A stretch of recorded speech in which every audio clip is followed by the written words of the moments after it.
Good evening, everybody.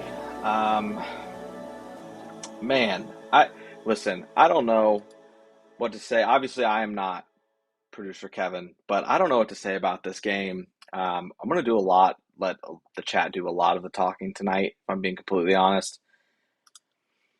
that this game really threw me for a loop tonight, man. I really didn't expect to see the game turn out like it did as quickly as it did. Man, really, really rough night tonight, guys. As I said, I'm not producer Kevin. I am Luke from the Six Man Show. If it is your first time catching us, if you just found us on like YouTube suggested or something like that, my name is Luke Sylvia. I'm one of the co hosts here at the Six Man Show. We release episodes every Monday and Thursday. Appreciate you guys checking us out. Know that the Magic lost tonight. That's not our fault. Would love to run up some likes here if we could. That helps us a lot more than you guys know. Let's take a look here first. What we got? A super chat from Mr. TV. He says, "Hit the like. Can we change the name back?" Oh man. At this point, maybe I want to. The Magic are now 0-1 at the Kia Center after posing a much better record there when it was formerly Amway. So, yeah, I wish Ty. Appreciate the super chat as always coming through and coming through big. And hey, if you guys haven't heard or haven't seen, we are presented. This six-man show, post-game live show, is presented by Rock'em Socks, the world's largest sock store. And let's take a look over here, real quick at some of what Rock'em can offer. We have a discount code as well with them, Magic20 at checkout, and that allows you to get that 20% at checkout. As I am pulling this up here, Kevin ran me through this like a few weeks ago, like operating all this. I just want you guys to know how hard it is to do what producer Kevin does after every Magic game doing the post game live show. He's got some other things to tend to tonight, so I'm filling in. And he took me through it, but man, it is not easy. See right there, we're just looking at my Bluetooth there, not set up on the right screen, but that is all right. Rock'em, like I said, Magic 20 there at checkout. You can get the 20% off. They've got a lot of stuff. If you go to rock'em.com, they've got even like pop culture Iron Man, as I'm looking at tabs right now, Captain America, Spider-Man, Hulk, Black Panther, all of that. They have it all for you. So go check them out. Once again, this show is proudly presented by the folks over at Rock'em. Now, and looking at this game tonight, it was awful. I'm looking through the chat here right now, actually. Let's see. Fazan, our writer Fazan said, "Luke, what's good? What's good, man? I appreciate you guys, all of you guys, stopping by, regardless of the loss tonight." David says, "Unacceptable the amount of Heat fans there. Stop selling your tickets to other teams' fans." If that's not the truth, man. If that's not the truth. That is the one thing for sure. We don't want that to happen. I don't know how, if you guys were at the game tonight, feel free to tell me how the arena was. Because as far as the split goes, I know it typically feels like it's pretty 50-50, maybe even more than that, in favor of the Heat. Let's see. Going through the chat here, seeing what you guys are doing. Yeah, this is just terrible. Just this game tonight was so awful. Really doesn't help either. All right, we've got a chat here. Let's see. You guys are really bearing with me here. We're figuring this out all on the fly. Michael Lynch says, "Luke, some very poor shooting tonight on no Butler. Should have gotten the W. Hit the like button. Go Magic." Yeah, man, that was the biggest thing coming into tonight.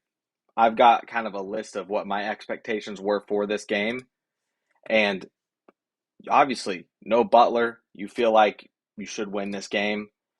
Just really, really stinks not to be able to do that. You had a lot of different things happening. Kia Center, obviously, newly revealed there this morning. Wendell starting in this game, and how many minutes would he play, and how would it impact Goga and Mo? Those are some of my things here going into the game.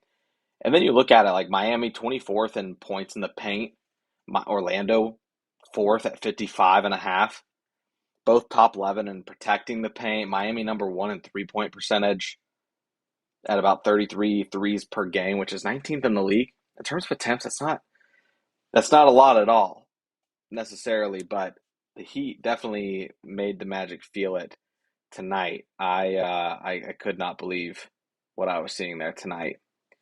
Um, Duncan Robinson was killing us off the dribble. Made no sense, says Steven. There's a lot that didn't make sense tonight. Obviously, without Jimmy Butler, you wonder how that goes in and affects his team in terms of their scheme coming into it. And we saw it. If Jimmy Butler was not on the team, the Heat would be hoisting these threes. That would be their identity. And then maybe not even like hoisting them, really. It just, like, they were just making them at such a high clip.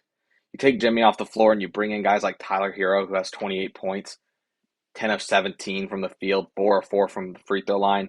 The Heat shoot 15 of 29 in this one, 51.7% to the Magic's 25%. Magic shot 36. We've talked a lot about it on the show. A lot of times when this happens, when the Magic don't, when the Magic shoot way more threes than like 30, usually ends in a loss, unfortunately. D. Randall says, shout out to producer Kevin going 20 games before missing a post game. Yeah, Kevin is a monster. Kevin's a monster. And this gives me a whole new appreciation for what he does after games, to be honest with you. I knew it was hard. I'd said it before, like producing the show itself, like producing this post-game live show and doing what he does, talking at the same time, going through the chat. I'll be honest with you guys, I have not looked at the chat very much at all because it's just hard to keep up with. And then putting it up, taking it down, all that stuff. Kevin is a monster. Meh says, in all fairness, we can't blame the new arena name or the white jerseys. That's very true. You can't blame the white jerseys because they weren't out there tonight, and you can't blame the new arena because the new arena wasn't the one trying to play catch up by shooting 3-pointers tonight in this one.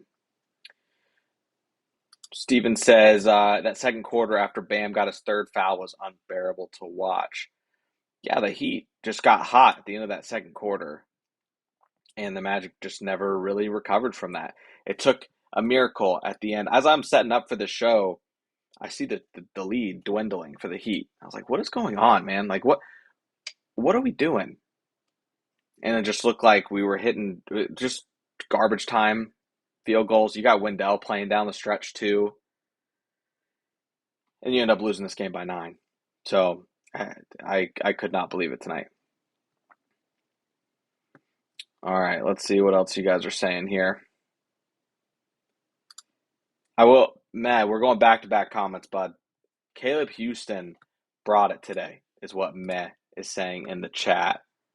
Caleb Houston in this one, man. Listen, he starts chucking near the end, right? He shoots 10 threes, 10 field goals. And all of them are 3-pointers. And he goes 3 of 10. Respectable as far as like the average, like 30%. That's not awful, but 3 of 10 is crazy. 3 of 10 is crazy. And he was slanging that thing. But a big part of the reason that the Magic shoot whatever it was, 36 threes in this one. Can't really blame it on him, though. I mean, he had some great shots.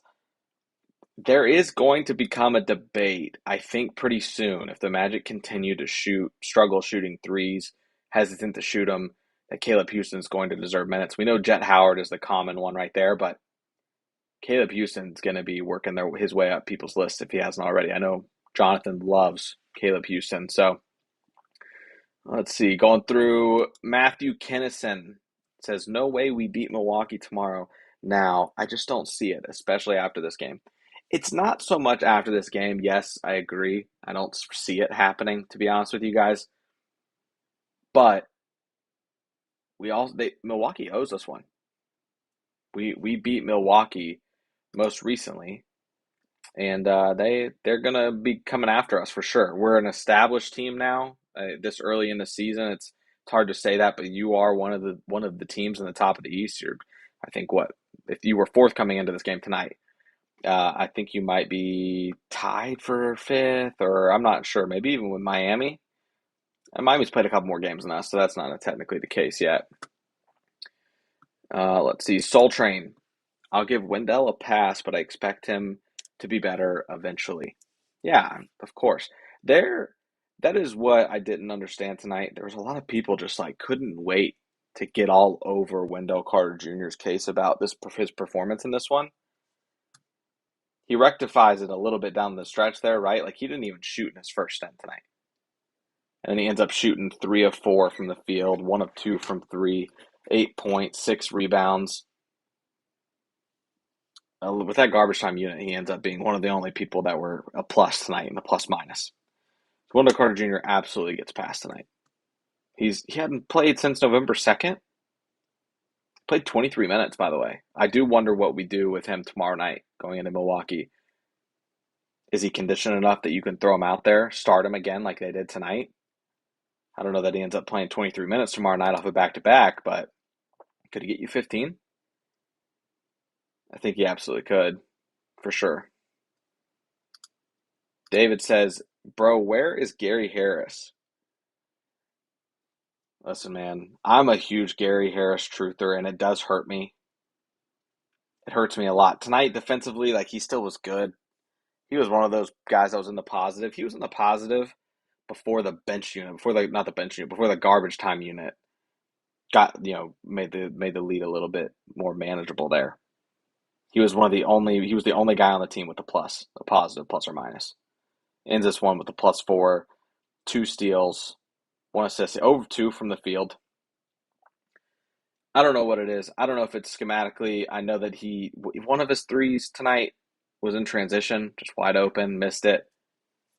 He's trying to find it, man. And he had a similar stretch in his first full season with the Magic where he shot an abysmal percentage. We talked about it on the show a couple episodes ago. I'm not too worried about when it comes to Gary Harris, man. Is there going to become an argument about like give Caleb Houston all of Gary Harris's minutes? Yeah, that eventually could happen. Absolutely. Cameron Wrigglesworth, I think I'm saying that right, says, I feel like we lost the spark from Goga.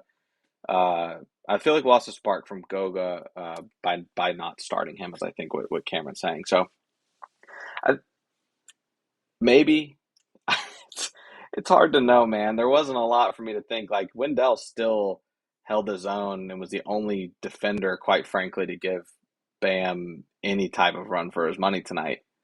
Bam finishes the game 7 of 15, 18.7 boards, 1 steal.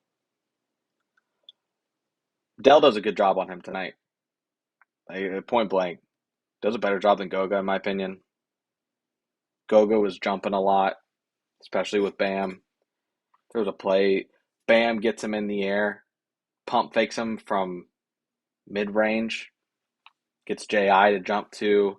Just, I don't know. I'm not ready to say that we necessarily lost a spark because Goga didn't start. Let's see.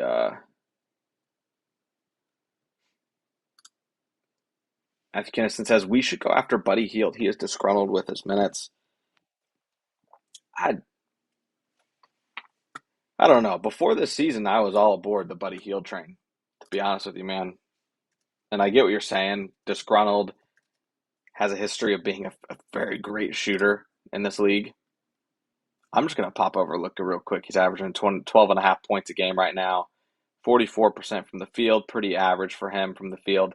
Just struggling from three comparatively. Last season, he shoots 8.5 threes a game, 42.5%. This year, he's shooting 7 threes. Less volume, and he's shooting 37%.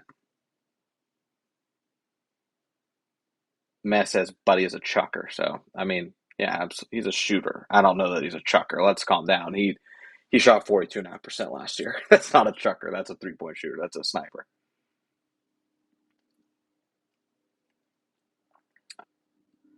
Looking through, Mr. TV says more like Scary Harris. I guess, man. I guess. It really does take a lot for me to go against Gary Harris. We'll see. I'm going to give him some more games.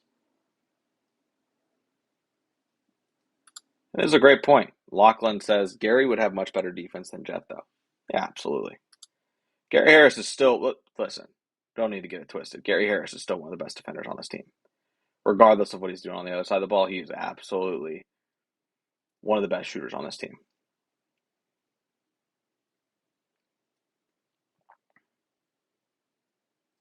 Just kind of going through everything here, see if there's anything that I've missed.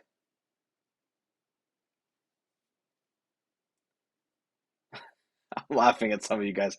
I don't think I could put some of these up here on the chat. Don't think so at all. Time Mr. TV says, what adjustments do you think that we need, Luke? I think long term, obviously, listen, we've been beating this drum forever. Long term, you need shooters. Point blank, period. That's the biggest adjustment you're going to need. The other thing is, like, I don't know. You're kind of in a wait and see period. You haven't had Markelle Fultz, right? You haven't had Markelle Fultz, so you don't know what you got there. All you know from small sample size of Markelle at the beginning and last season, it still went back from last season. Obviously, a big sample size there. All you know about Markelle Fultz is that he took touches away from Paolo Banchero. But what you also know is that Markelle Fultz has a great impact on winning. So it's going to be interesting. I don't know if I want to have the adjustments conversation necessarily. I mean, the biggest adjustment is just buying in defensively because defensively, this team has completely fallen off a cliff. And it's frustrating because sometimes you can tell that they lock it in and they can shut down. And that's a big reason why tonight, even when the Magic at one point or whatever down as big as they were, and I'm going to pull that up as far as to see the largest lead here that Miami had. Yeah, Miami was up 24 at one point. I want to say when Miami was up like 18 or something in the third quarter, I still was thinking if this team can just lock up, I'm not that scared of Miami. I'm really not. And they were without Jimmy tonight. Like, why would I be? And Kevin Love, for what it's worth. So I don't know, man. Tonight was just so weird. It was so uninspiring. Like a lot of this, like I don't even want to give Miami credit. Like Tyler Hero was the only one tonight on the court that really impressed me from them, and he was shot 17 times, just 4 or 5 from three.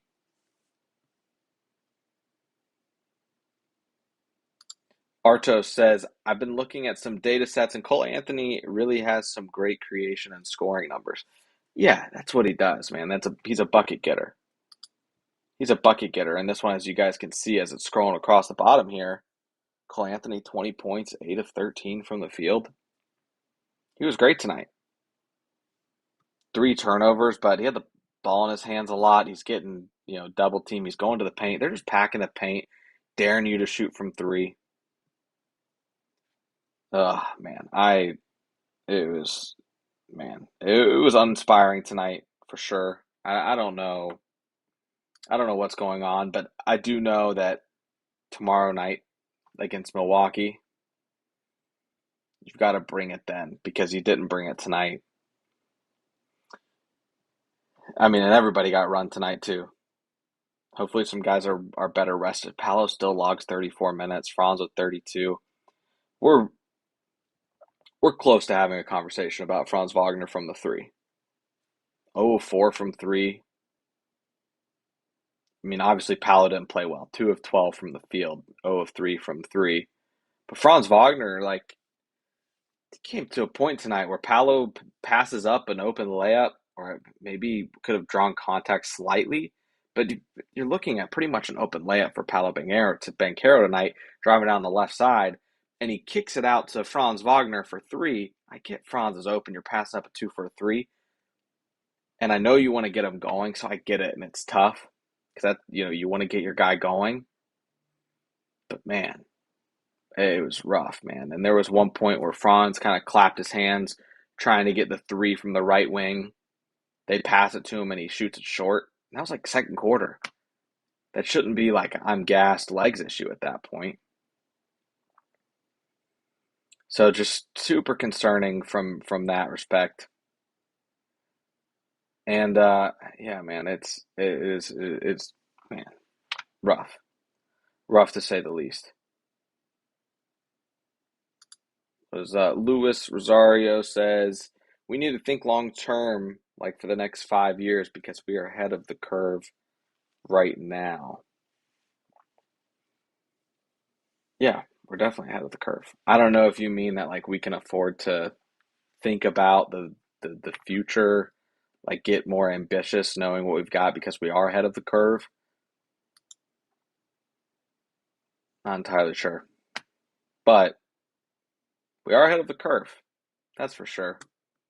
Because I'm just going to look up and you guys are going to have to bear with me tonight. Kevin usually has all the visuals for you, but I think I've got the wrong visual set up to the wrong screen. I'm on like using two monitors right now. So I'm kind of looking here. I'm going to try to let's see. We're going to try to find the standings here. The Orlando Magic are still fourth, clinging to that fourth spot. New York Knicks are fifth, half game back on the Magic. Magic are 16-10. Listen, man, 26 games in, you're 16-10. I can't be mad at that. Zephyr95 says, "Gotta stay a bit humble and enjoy the grind." Literally, fans were on here saying Banchero is better than Tatum. I can't attest to that. I don't know if that is the case, but we're definitely enjoying it. I mean, I know you've lost your last three. Two of them were to the Celtics. Tonight felt really weird. I'm not ready to say this team's on a downward spiral by any means, but I am acknowledging that this stretch, this rough stretch that we're on until the end of January, it's going to be kind of depressing sometimes. It's a young team. They're still learning. They're reintroducing guys in the lineup that haven't played since November 2nd, like Wendell. You're going to get back, with Markel Fultz sometimes here soon. You got tough decisions to make. Who are you playing? How many minutes? Who's getting booted? Somebody's going to start collecting DMPs.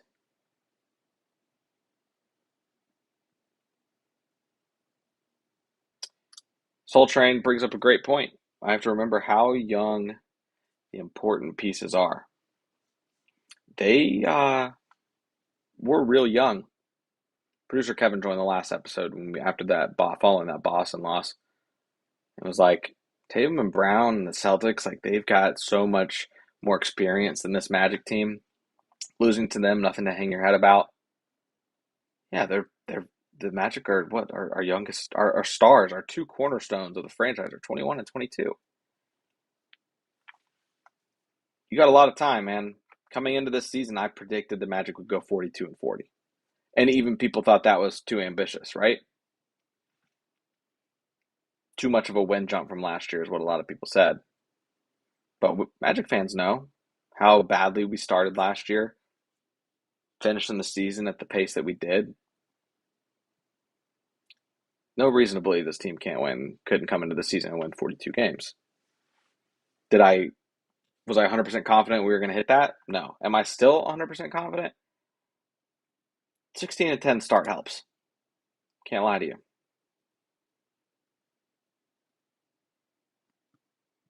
Ty Mr. TV says, "I don't mind losing to good teams. I just want to hang with them and not get blown out." That's the thing, man. The Heat team, did they go to the finals? Yes, last year, absolutely. Did they also just catch a huge stroke of luck and a crazy streak and shoot the lights out of the ball from three when all year they hadn't been that great from three? Yes, that also happened. So in the same breath, like that was still a team that they got in because of the plan. The Heat did last year. I don't think that they're that much better, if at all, than the Orlando Magic. Coming into the season, I still said I think the Magic can finish this season ahead of the Miami Heat in the standings, and I still think that's true. The Heat, yeah, they're built for the postseason. They can get down and guard. Apparently, they can shoot threes when they need to.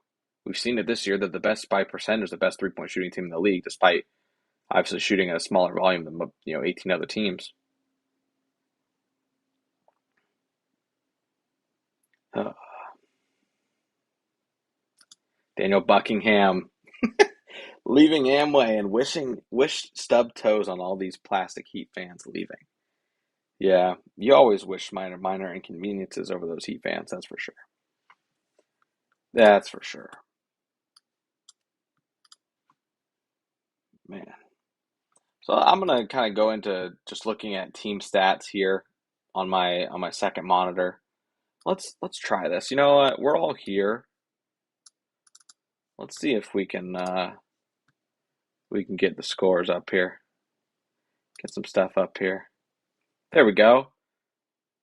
There we go. I know we got a two box look going, I think. Oh no, we don't. I could put myself in there if I wanted to, but we're not gonna outdo it here, overdo it. We're just gonna look at the standings. Like I said, where the Magic are right now, and we'll pop on over the Magic over there at the 4 spot.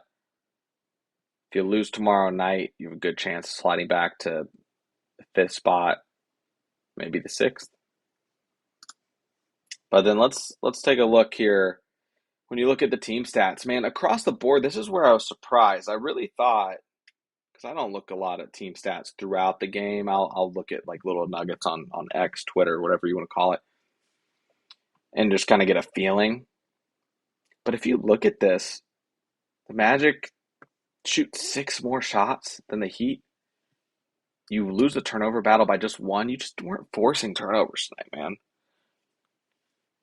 Pass the ball looks like better, right? 29 assists, the Heat 25. Kill them on the boards 49 to 39. 15 offensive rebounds. That's big. That's big. You were doing the hustle stuff correctly, and it felt like you had way more than 12 turnovers. That first half felt pretty brutal at times, just how sloppy the ball movement was. But of course, man, your 3-point shooting, that's where you lose the game. I said that at the top, and it's no secret. 50% from 3. They're the best 3-point shooting team in the league by percentage at 39%. Even the best, like, you shot 12% ahead more than what you typically shoot from 3. While the Magic shoot 36 threes, 9 of 36, 25%. Fouls were a problem. 24 fouls to their 17. You kill them in the paint, man. 54 points in the paint to their 34. Man, just an extremely frustrating game. We'll pop over here to the box score too, just to see if there's anything that I missed.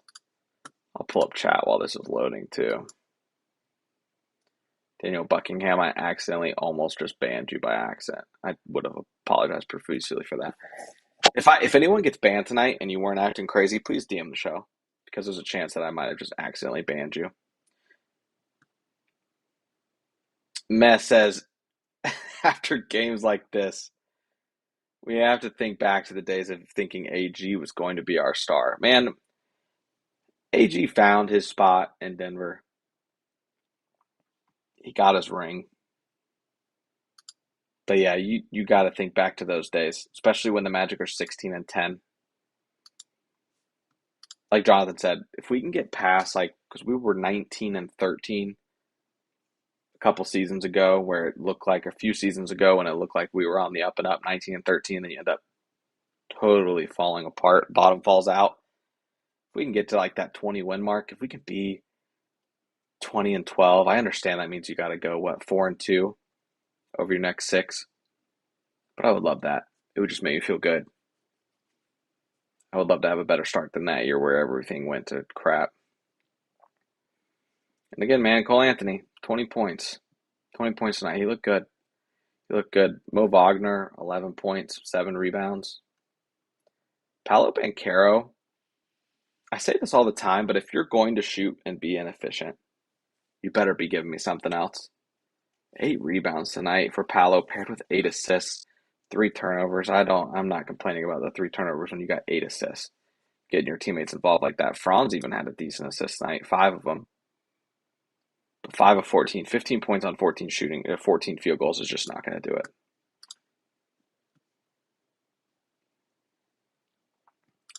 Are the Bulls really beating the Lakers? I saw they were up at the end of the first quarter. Soul Train says Bulls are beating the Lakers. Bulls beating the Lakers is amusing. Yeah, that's definitely amusing, but that Bulls team is just such a mystery right now. With the injuries they've got, they've just been playing better.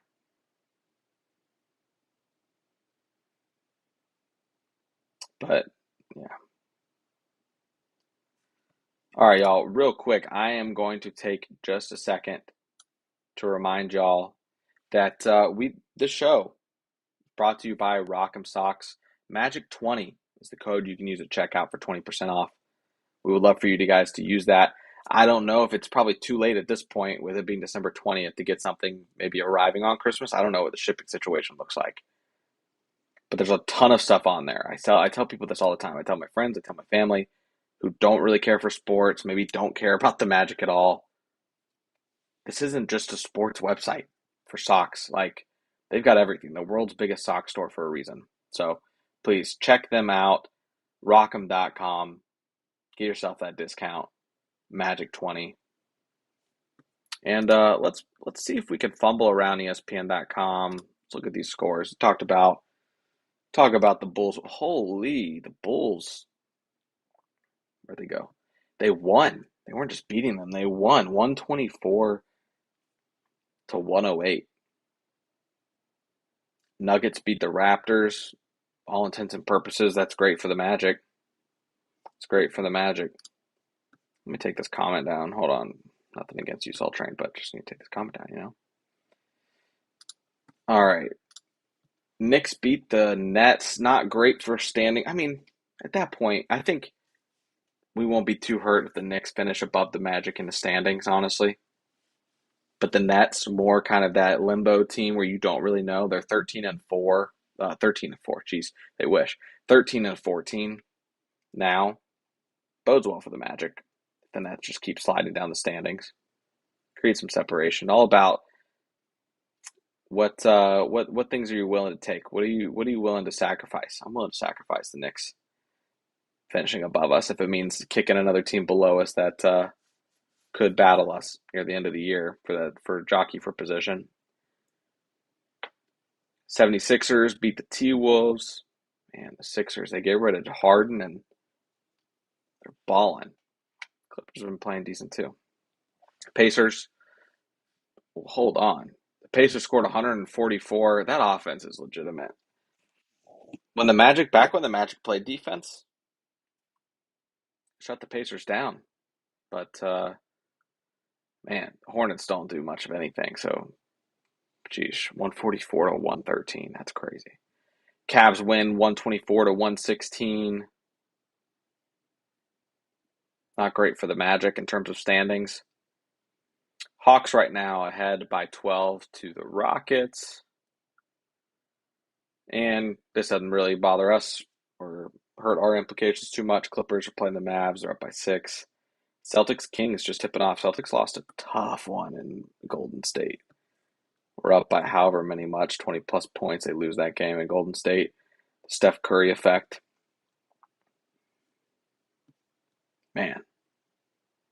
All right. Let's take we'll go back to you guys seeing my beautiful face. Let's check on anything else going on.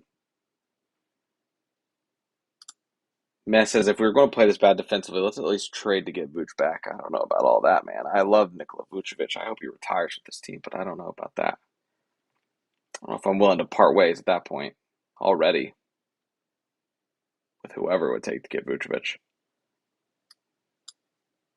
All right. Anything else here before I let you guys go? I don't think so. I mean, we'll look ahead real quick at the Magic schedule if we can find it.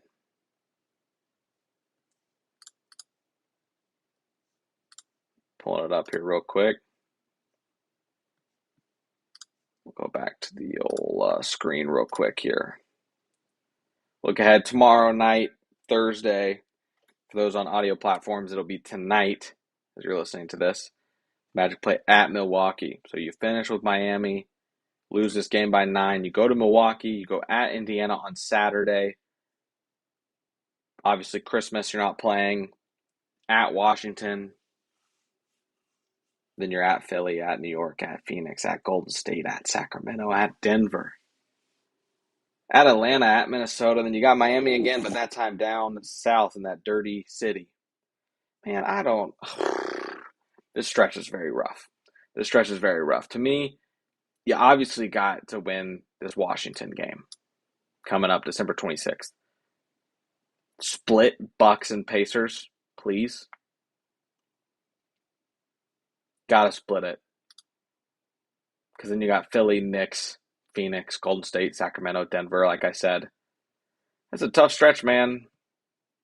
Tough stretch. We're going to find out how mentally tough these guys are. I think we know that they are absolutely tough. They're young and they're hungry, but they got to clamp down on defense, man.